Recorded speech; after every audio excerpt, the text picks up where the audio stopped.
नमस्कार, एक बार पुनः आपका हमारे चैनल ITI MCQ एक्सपर्ट में हार्दिक स्वागत है। साथियों, आज हम डिस्कस करेंगे mechanic, auto, electrical and electronics trade से रिलेटेड इम्पोर्टेंट MCQ क्वेश्चंस। ये MCQ questions mechanic, auto, electrical and electronics trade से रिलेटेड सभी कंपटीशन एग्जाम के लिए अति महत्वपूर्ण है। चाहे आप इस ट्रेड से रिलेटेड किसी एग्जाम की या किसी एंट्रेंस की जैसे CITS की तैयारी क्यों ना कर रहे हो। MCQ क्वेश्चन सोल्व करने का मेन उद्देश्य यह होता है कि आपको यह आइडिया लग सके कि एग्ज़ाम में कैसे और किस तरीके से क्वेश्चन पूछे जाते हैं और इनके अकॉर्डिंग आप अपने एग्ज़ाम की तैयारी कर सकते हैं।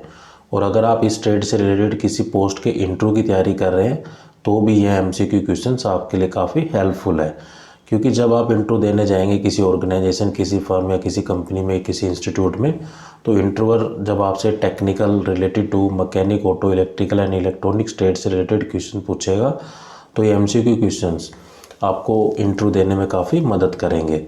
और साथ ही अगर आप पहली बार मेरे चैनल पर आए या अभी तक आपने मेरे चैनल को सब्सक्राइब नहीं किया है तो प्लीज़ सब्सक्राइब करें तथा बेल आइकन पर क्लिक कर नोटिफिकेशन को ऑन कर लें, ताकि जब भी मैं कोई नया वीडियो डालूं तो नोटिफिकेशन आप तक जल्द से जल्द पहुंच जाए। इस सीरीज़ को हम 2 वीडियो के माध्यम से कंप्लीट करेंगे, जो कि आज का हमारा सेकंड और लास्ट पार्ट है। और अगर आप इस ट्रेड से रिलेटेड और वीडियो देखना चाहते हैं या प्रीवियस ईयर के पेपर देखना चाहते हैं तो आप मेरे चैनल की प्लेलिस्ट के mechanic, auto and electrical and electronics trade से रिलेटेड फोल्डर में जाकर आप इन ट्रेड की सभी वीडियो को असेस कर सकते हैं या वहाँ पे जाके देख सकते हैं। तो चलिए बिना किसी देरी के आज की वीडियो को हम शुरू करते हैं। आज का हमारा फर्स्ट क्वेश्चन है, विच of the following hammer is made of would. निम्नलिखित में से कौन सा हथौड़ा लकड़ी से बना होता है। तो आपने जो नॉर्मल हथौड़े देखे होंगे उसका जो हैंडल होता है वो लकड़ी का बना होता है और आगे का जो हिस्सा है वो आयरन या लोहे या किसी अन्य धातु या मेटल का बना होता है। लेकिन मैलेट एक ऐसा हथौड़ा होता है जो पूरा ही लकड़ी का बना होता है, इसलिए जो हमारा राइट आंसर होगा वो होगा ऑप्शन फर्स्ट। तो साथियों, मैं आपको सभी ऑप्शन जो पढ़कर नहीं बताऊंगा, आपको डायरेक्ट आंसर बताऊंगा, क्योंकि आप ट्रेड थ्योरी को पहले ही बुक से पढ़ चुके हैं और ये जो क्वेश्चन है जस्ट आपकी प्रैक्टिस के लिए और आपके यहाँ पे डाउट भी क्लियर होंगे। क्योंकि कई बार आपको जब थ्योरी पढ़ते हैं तो ऑप्शनों को पढ़ते हैं तो आपको कन्फ्यूजन रहता है कि इसका ये भी करेक्ट है और ये भी करेक्ट है, लेकिन उसका जो करेक्ट आंसर है वो केवल एक ही है और जो मैं आपको बता रहा हूँ। फिर भी अगर आपका कोई डाउट रहता है तो आप मुझे कमेंट करके या मेरी ईमेल आईडी से आप पूछ सकते हैं या गूगल की भी हेल्प ले सकते हैं। अगर मैं आपको सभी ऑप्शंस पढ़कर बताऊंगा तो उससे लॉट ऑफ टाइम कंज्यूम होगा और वीडियो काफ़ी लेंथी हो जाएगी और लेंथी वीडियो काफ़ी बोरिंग लगती है। Next question is, which of the following is not a part of hexa. निम्नलिखित में से कौन सा हेक्सा का एक भाग नहीं है। तो जैसा कि हेक्सा ब्लेड आपने देखी होगी या हेक्सा देखी होगी, तो उसमें एक होता है हैंडल होता है, एक ब्लेड होती है, एडजस्टेबल फ्रेम होता है। लेकिन यहाँ पे जो हमारा राइट आंसर होगा वो होगा ऑप्शन 4। ये जो सभी पार्ट है ये हेक्सा के पार्ट होते हैं। अगर कुछ और ऑप्शन दिया होता तो वो हो सकता है not a part of hexa होता, लेकिन हैंडल भी हेक्सा का पार्ट होता है, ब्लेड भी हेक्सा का पार्ट होती है और एडजस्टेबल फ्रेम भी एक हेक्सा का पार्ट होता है। तो जो हमारा राइट आंसर होगा वो होगा option 4। Next question is, which of the following is a type of thread joint. निम्नलिखित में से कौन सा थ्रेड जॉइंट का एक प्रकार होता है। तो थ्रेड जॉइंट के जो प्रकार होते हैं वो हमारे होते हैं direct joint, indirect joint and adjustable joint. प्रत्यक्ष जोड़, अप्रत्यक्ष जोड़ और समायोज्य जोड़ है वो सभी क्या हैं, थ्रेड जॉइंट के पार्ट होते हैं या टाइप होते हैं। तो इसलिए हमारा यहाँ पे जो करेक्ट आंसर होगा वो होगा ऑल ऑफ दीज। तो direct joint, indirect joint and adjustable joint are the types of thread joint. Next question is, the bolts and the screw made of copper are generally use इन।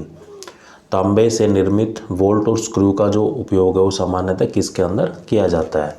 तो the bolt and the screw made of copper, जो भी bolt और जो screw है वो copper धातु के बने हुए हैं। जनरली हम इनका यूज़ करते हैं इलेक्ट्रिकल इक्विपमेंट्स के अंदर।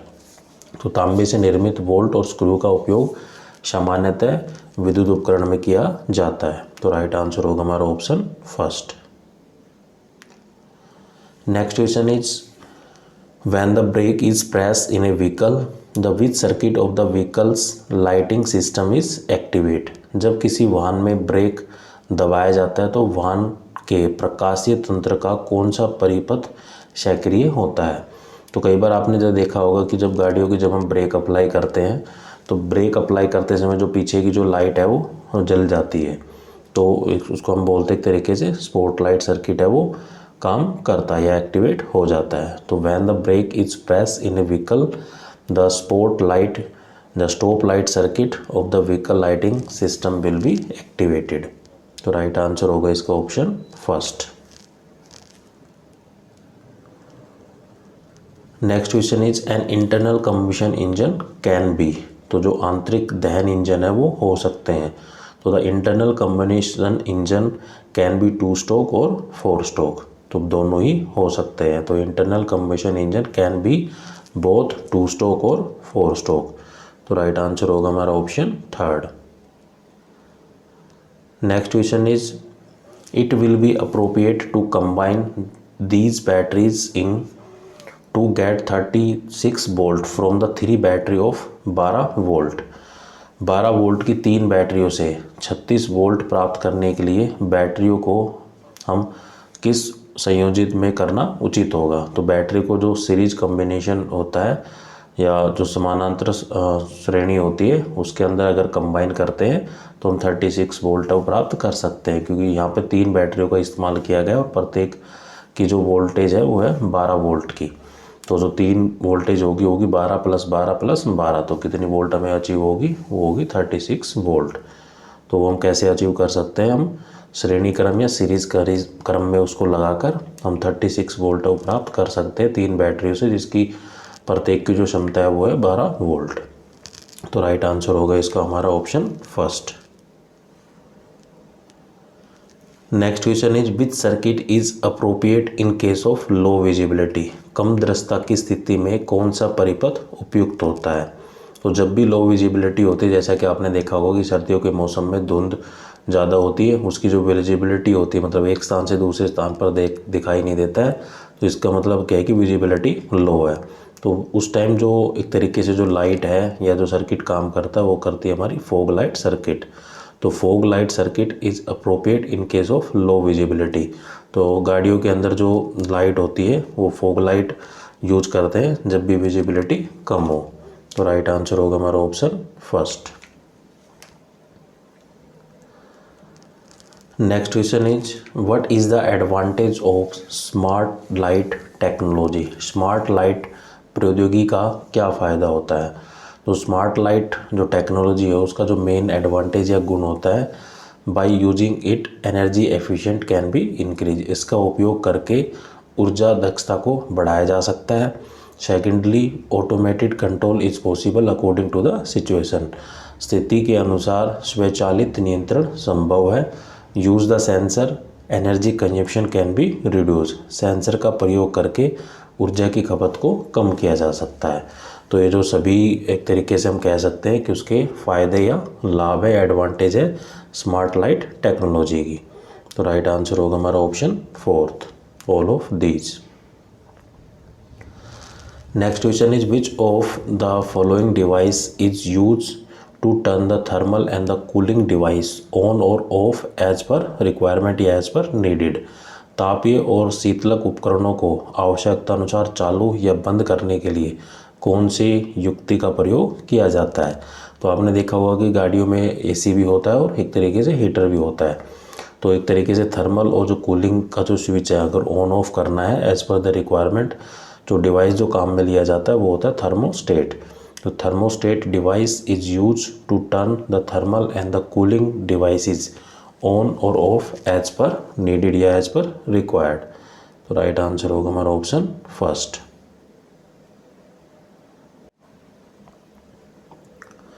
Next question is which of the following machine can generate excessive electricity at the low RPM. RPM होता है रिवॉल्यूशन पर मिनट। निम्नलिखित में से कौन सी मशीन निम्न आरपीएम पर जो कम आरपीएम या कम रिवॉल्यूशन पर मिनट पर अत्यधिक बिजली उत्पन्न कर सकती है। तो ये होता है हमारा अल्टरनेटर या प्रत्यावर्तक।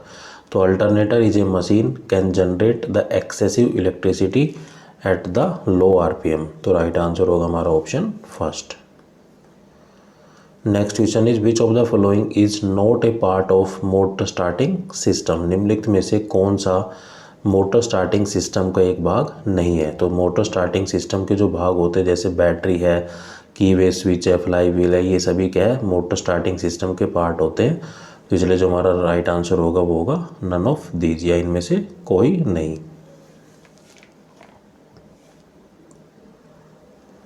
Next question is the automatic change in the gear according to the speed and the load in the automobile is called. तो जो गियर है वो हमारा ऑटोमेटिक ही लग जाता है अकॉर्डिंग टू द स्पीड और एज पर द लोड, की व्हीकल पर जो लोड है वो कितना है और स्पीड है वो कितनी है, तो उसके अकॉर्डिंग ही हमारा गियर है वो ऑटोमेटिकली चेंज हो जाता है। तो उसको हम बोलते हैं the automatic change in the gear according to the speed and the load in the automobile is called the automatic transmission या स्वचालित संचरण। तो राइट आंसर होगा हमारा option first. Next question is what is the main function of the steering system. Steering system का जो मुख्य कार्य है वो क्या है। तो स्टीयरिंग सिस्टम का जो मेन फंक्शन है मुख्य कार्य होता है convert the rotary motion of the steering wheel into the angular motion. Steering wheel की घूर्णन गति को कोणीय गति में परिवर्तित करता है। तो जैसा कि आप देखते होंगे कि जो व्हील को हम रोटेट कर कर किसी एंगल पर हमें गाड़ी को मोड़ना है तो हम आसानी से मोड़ सकते हैं। तो the main function of the steering is to convert the rotary motion of the steering wheel into the angular motion. तो राइट आंसर होगा हमारा ऑप्शन फर्स्ट।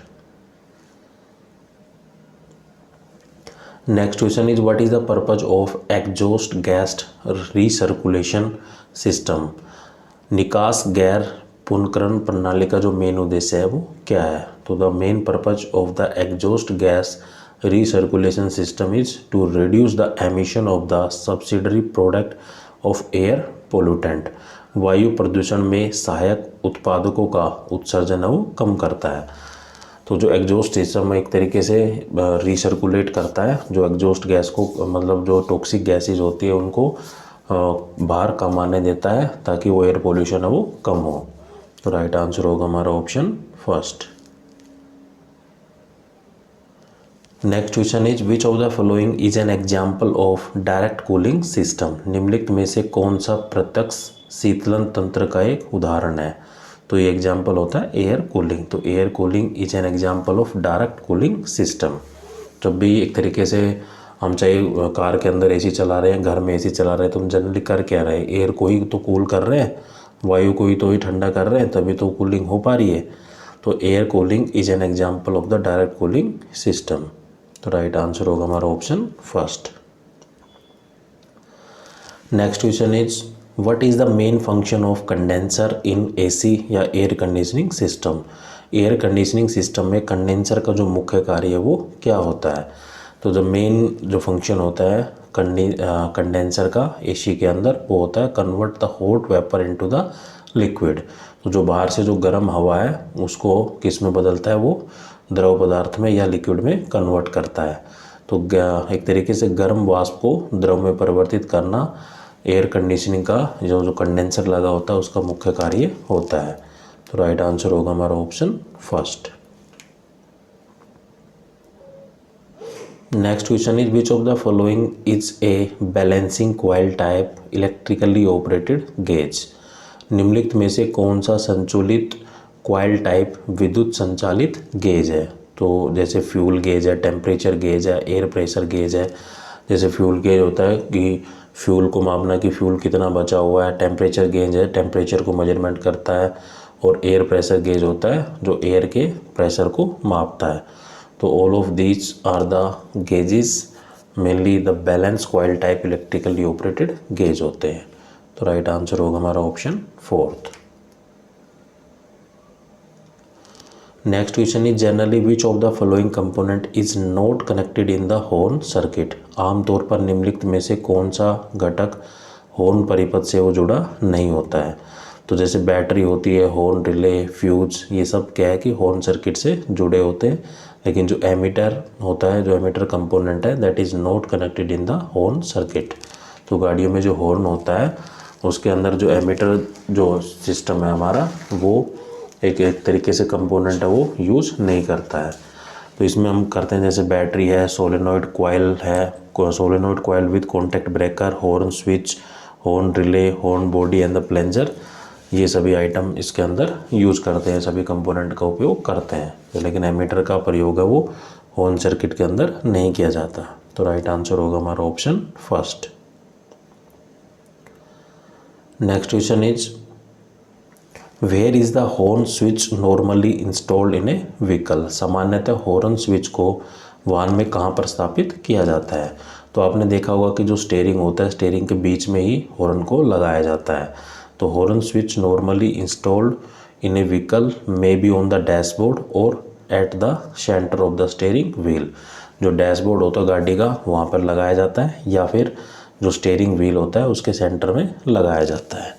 तो ज़्यादातर जो यूज किया जाता है वो किया जाता है eight the centre of the steering wheel. तो राइट आंसर होगा हमारा option third.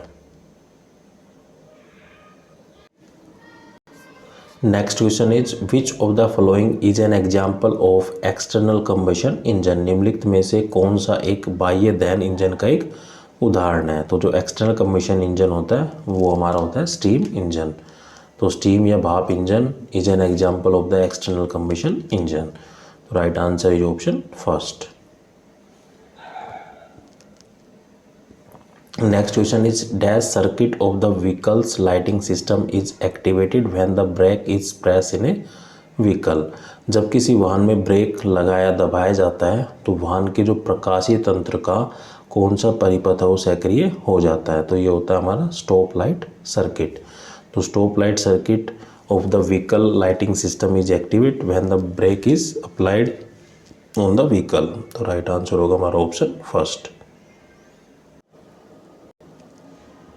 Next question is the laser diode find its application in. Laser diode के अनुप्रयोग में पाए जाते हैं। तो laser diode find its application in the fibre amplifier. Laser diode के अनुप्रयोग फाइबर एम्पलीफायर में पाए जाते हैं। तो राइट आंसर होगा हमारा option first. Next question is dash is use to maintain the constant output voltage value of the alternator. प्रत्यावर्तक के आउटपुट वोल्टेज मान को नियंत्रित रखने के लिए हम किसका प्रयोग करते हैं। तो इसका जो होता है वो करते हैं वोल्टेज रेगुलेटर का। तो voltage regulator is mainly use the constant output value of N alternator. Right answer होगा हमारा ऑप्शन फर्स्ट। तो जो अल्टरनेटर जो भी एक तरीके से जो आउटपुट दे रहा है या वोल्टेज की फॉर्म में, तो वोल्टेज रेगुलेटर के द्वारा वो जो प्रदान की गई वोल्टेज है उसको कांस्टेंट रखता है। तो राइट आंसर होगा हमारा option first. Next question is the which component is use to connect और disconnect the drive from the compressor to the air conditioning system. Air conditioning तंत्र में ड्राइवर को कंप्रेसर से कनेक्ट या डिस्कनेक्ट करने के लिए कौन सा घटक को प्रयोग में लाया जाता है। तो ये होता है हमारा मैग्नेटिक क्लच या चुंबकीय क्लच। तो magnetic clutch component is mainly used to connect or disconnect the drive from the compressor to the AC या air conditioning system। तो राइट आंसर होगा हमारा option first. Next question is what is the main function of the steering system. Steering system का जो मुख्य कार्य है वो क्या है। तो स्टीयरिंग सिस्टम का जो मुख्य कार्य होता है वो होता है convert the rotary motion of the steering wheel into the angular motion. Steering wheel की घूर्णन गति को कोणीय गति में परिवर्तित करता है। तो राइट आंसर होगा हमारा option first. Next question is dash are located on the dashboard of the vehicles. वाहन के डैशबोर्ड पर क्या स्थित होते हैं। तो वाहन का जो डैशबोर्ड होता है उस पर स्थित होता है हमारे गेजेस। जैसे स्पीडोमीटर होता है स्पीड को बताता है, एक फ्यूल इंडिकेटर होता है जो फ्यूल को बताता है। तो जो gauges are located on the dashboard of the vehicles. तो राइट आंसर होगा हमारा option first.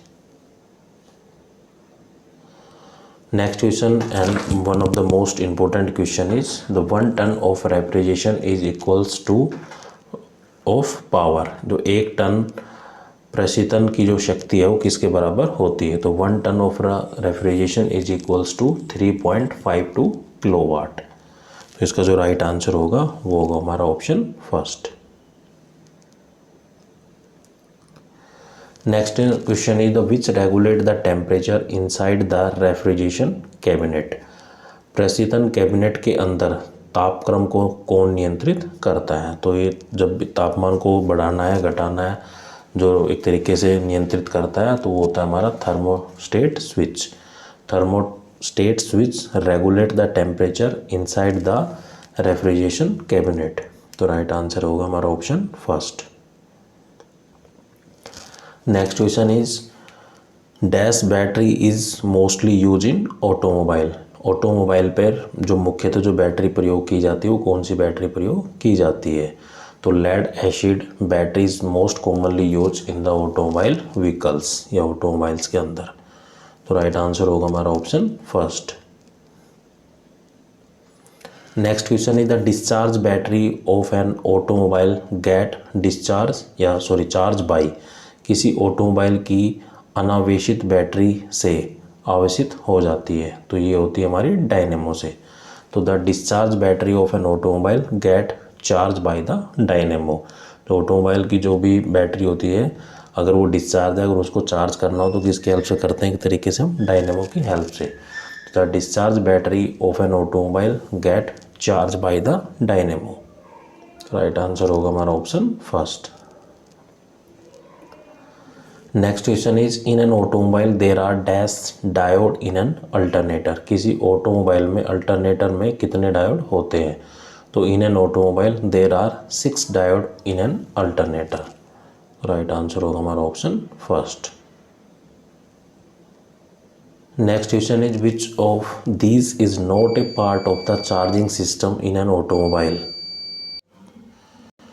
Next question is which of this is not a part of charging system in an automobile. इनमें से क्या ऑटोमोबाइल की आवेश प्रणाली का एक भाग नहीं है। तो ऑटोमोबाइल में जो भी हम बैटरी यूज करते हैं एक तरीके से जो बैटरी है अल्टरनेटर है डायनेमो है सब क्या है एक चार्जिंग सिस्टम है, लेकिन जो पिस्टन है वो चार्जिंग सिस्टम नहीं है। तो राइट आंसर होगा हमारा option first. Next question is the number of pump element in A distributor pump is. किसी डिस्ट्रीब्यूटर पंप में तो जो तत्वों की जो संख्या होती है वो कितनी होती है। तो the number of pump element in A distributor pump is 1। तो राइट आंसर होगा हमारा option first. Next question is dash coil is fitted in HVAC system. HVAC system में किस कॉइल या कौन सी कॉइल है वो लगी होती है। तो HVAC stand for the heating ventilation and air conditioning. Heating ventilation and air conditioning इसमें जो कॉइल यूज होती है वो होती है both heating and the cooling. तो राइट आंसर होगा हमारा option first. Next question is which of the following is an example of external combustion engine. निम्नलिखित में से कौन सा एक बाह्य दहन इंजन का एक उदाहरण है। तो जो स्ट्रीम इंजन है एक एक्सटर्नल कंबशन इंजन होता है। तो राइट आंसर होगा हमारा ऑप्शन फर्स्ट। वास्प इंजन या steam engine is an example of external combustion engine. तो right answer is option first. Next question is which of these is not a part of internal combustion engine. इनमें से कौन सा आंतरिक दहन engine का भाग नहीं है। तो जो भी हमारे इंटरनल कंबशन इंजन होते हैं उसके जो पार्ट्स होते हैं जैसे कनेक्टिंग रोड है क्रैंकशाफ्ट है या कंबशन चैम्बर है तो ये सभी क्या है कि पार्ट्स होते हैं इंटरनल कंबशन इंजन के, लेकिन जो आर्मेचर है वो एक पार्ट नहीं है इंटरनल कंबशन इंजन का। तो राइट आंसर होगा हमारा ऑप्शन फर्स्ट।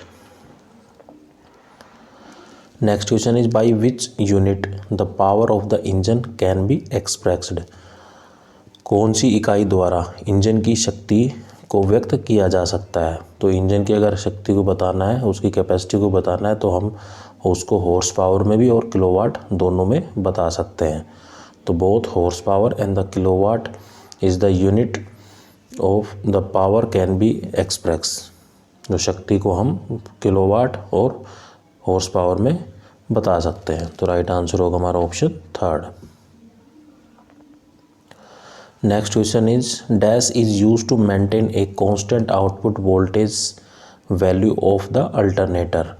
प्रत्यावर्तक के आउटपुट वोल्टेज मान को नियत रखने के लिए किसका प्रयोग किया जाता है? तो ये प्रयोग करते हैं वोल्टेज रेगुलेटर का। तो voltage regulator is mainly use to maintain a constant output voltage value from the alternator. तो राइट आंसर होगा हमारा option first. Next question is the which component is use to connect और disconnect the drive from the compressor to the AC system. Air conditioning तंत्र से driver को compressor से connect और disconnect करने के लिए कौन सा डिवाइस या घटक का हम प्रयोग करते हैं? तो ये होती है हमारी मैग्नेटिक क्लच। तो magnetic clutch is a component which is use to connect और disconnect the drive from compressor to the AC system. तो राइट आंसर होगा हमारा option first. Next question is which DC motor is commonly use in an automobile. Automobile में सामान्यतः कौन सी DC motor का प्रयोग किया जाता है? तो ऑटोमोबाइल में जो हम डीसी मोटर यूज़ करते हैं, जो डायरेक्ट करंट मोटर होती है, वो होती है हमारी डीसी सीरीज़ मोटर। तो DC series motor is mainly या commonly use in the automobile. तो राइट आंसर होगा हमारा option first. Next question is under which rule do hydraulic brake work. द्रव चालित ब्रेक किस नियम के अंतर्गत कार्य करते हैं? तो जो हाइड्रोलिक ब्रेक्स हमारे जो ब्रेक होते हैं वो कार्य करते हैं या काम करते हैं पास्कल के नियम के अनुसार। तो हाइड्रोलिक में क्या होता है कि एक फ्लूइड भरा होता है, उसको कंप्रेस करता है, जो फ्लूइड है वो कंप्रेस होता है जब भी हम ब्रेक अप्लाई करते हैं। तो mainly the Pascal law is a rule do the hydraulic brake work. तो राइट आंसर होगा हमारा option first. Next question is what is the full form of ABS in the braking system. Braking प्रणाली में ABS का पूर्ण रूप है वो क्या होता है? तो ब्रेकिंग सिस्टम में ABS stand for anti locking braking system. तो राइट आंसर होगा हमारा option first. Next question is which of these component transfer the power from the engine to the input transmission shaft. इनमें से कौन सा घटक engine से शक्ति को इनपुट ट्रांसमिशन शाफ्ट तक स्थानांतरित करता है? तो ये करता है हमारा टॉर्क कन्वर्टर। तो torque converter is a component transfer the power from the engine to the engine transmission shaft. तो राइट आंसर होगा हमारा option first.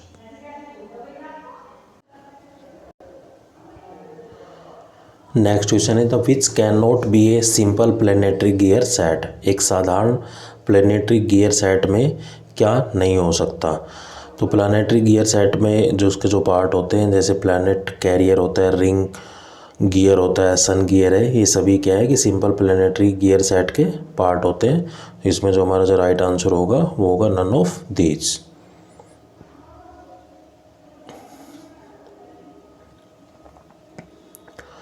Next question is which motor is use to open और close the valve in linear electronic EGR।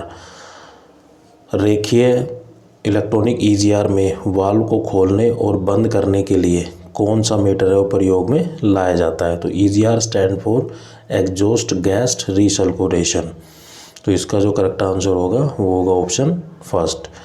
तो stepper motor is mainly use to open और close the valve in the linear electronic exhaust gas recirculation. तो right answer होगा इसका option first.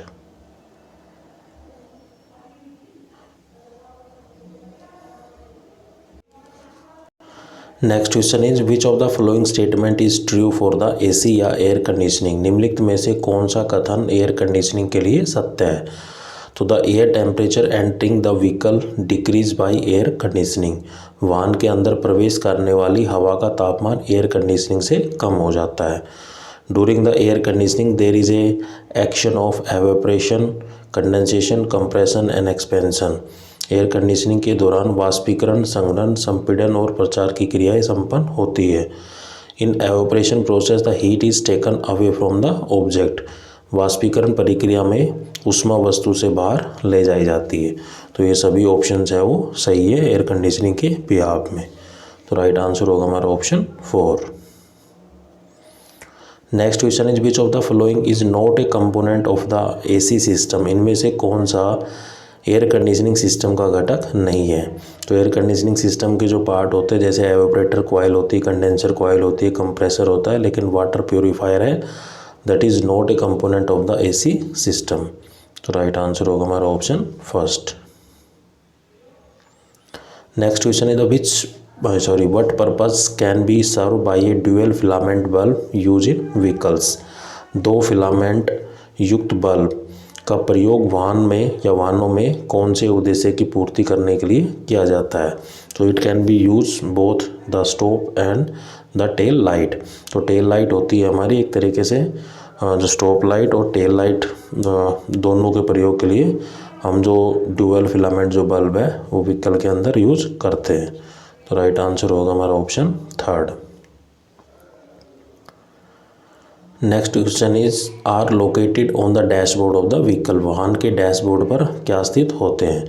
तो वाहन के dashboard पर आपने देखा होगा कि जैसे स्पीडोमीटर है, फ्यूल इंडिकेटर है जो हमें फ्यूल की मात्रा को बताता है, स्पीडोमीटर होता है जो हमें स्पीड को बताता है कि हमारी गाड़ी कितनी स्पीड में चल रही है, जो LED स्क्रीन होती है, लाइट इमिटिंग डायोड स्क्रीन होती है, और ऑयल प्रेशर कितना है वो बताता है, वेदर की कंडीशन है कैसी है, आज का जो मौसम रहेगा कैसा रहेगा, फ्रंट कैमरा है, म्यूजिक सिस्टम है, GPS है, ग्लोबल पोजीशनिंग सिस्टम है।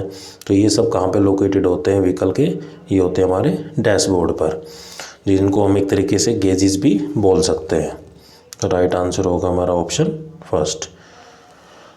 तो आज की हमारी सीरीज़ है वो यहीं पर समाप्त होती है। आपको मेरा वीडियो कैसा लगा कमेंट करके ज़रूर बताइए। अगर आपने अभी तक मेरे चैनल को सब्सक्राइब नहीं किया तो प्लीज़ सब्सक्राइब करें, ज़्यादा से ज़्यादा शेयर करें या लाइक करें। थैंक यू, जय हिंद।